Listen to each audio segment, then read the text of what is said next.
খুলি, দেখো কি আছে।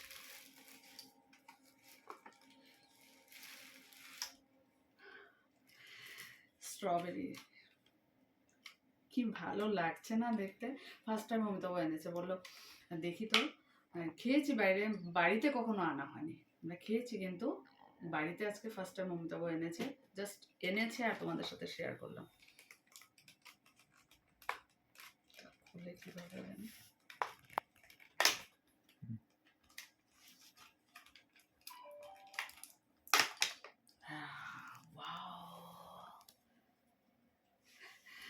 মজা লাগছে দেখতে, দেখো তো। খেতে তো টেস্টি হয় স্ট্রবেরি। কে কে তোমরা খেয়েছো অবশ্য কমেন্টস করো। হ্যাঁ, খাও দেখি খেয়ে।